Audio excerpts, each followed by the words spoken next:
The Story of the First Easter Bunny by Anthony DeStefano, illustrated by Richard Cowdrey. Read by the author.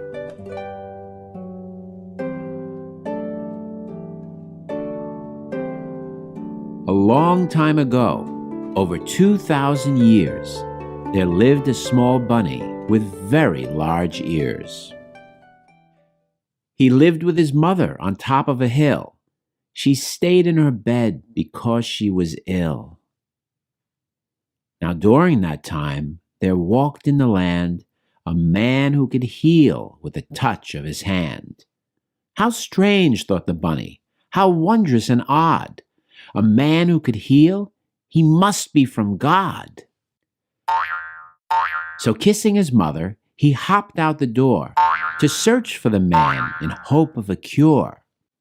He searched all day long. He searched high and low until someone told him the place he should go. He found a large room just one story up and saw the man praying and lifting a cup. Tomorrow some soldiers will put me to death. I'll hang on a cross until my last breath.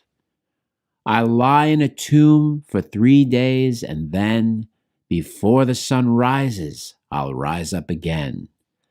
If you have ears, believe what I say.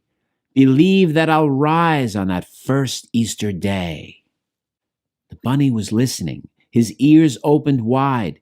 He got so excited he suddenly cried, "Yes, I have ears, and yes, I can hear. I believe what you say. It's all very clear." He raced to get home. He practically flew. I must bring my mother so she can hear too. Back on the hill, his mom was in bed. The rabbit leaned over, near to her head. "Oh, mother," he said, whispering fast, "I've just found the man who can cure you at last." "I'm sorry, my son. I'm old and I'm ill. I'm sure that I'll die in my bed on this hill." And closing her eyes, she fell back asleep. Her son bowed his head and started to weep. "There's nothing to do," he cried all night through. And then in the morning, he fell asleep too. But all of a sudden, he heard a great roar. The bunny woke up and dashed through the door. Out in the sunlight was gathered a crowd. The screaming and shouting were frightening and loud. Right in the middle, a prisoner was bound. With razor-sharp thorns, his forehead was crowned. Some men nailed his hands and his feet to a tree, then lifted him up for people to see. The bunny hopped closer and looked at his face. It seemed that he knew him from some other place. The prisoner, hated by people so much, was also the man who could heal with his touch. The bunny could see he was terribly weak. He also could hear he was trying to speak. He looked at his mother, his arms open wide, and said to a friend who stood by her side, "This is my mother. I give her to you. Care for her always and be her son too." He said to his mother, "This is your son," then gazed up to heaven and said, "It is done." As soon as he died, it started to pour. It thundered and lightninged like never before. The bunny stayed watching and listening until they buried the man on top of the hill. A tomb in a garden was used for his grave. They moved a large boulder to cover this cave. The next day, the bunny did not leave his bed. He moaned and he groaned and he whimpered instead. But then he remembered the man had once said that after 3 days he'd rise from the dead.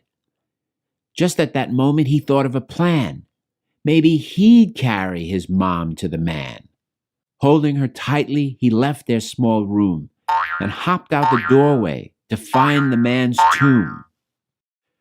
Once in the garden, he put his mom down. She hardly was breathing and made not a sound. By now it was evening and no one was there. The bunny bowed humbly and said a short prayer.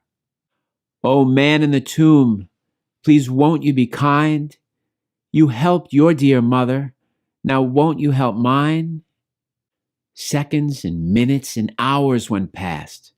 The start of the day was approaching at last. Suddenly, something appeared from on high.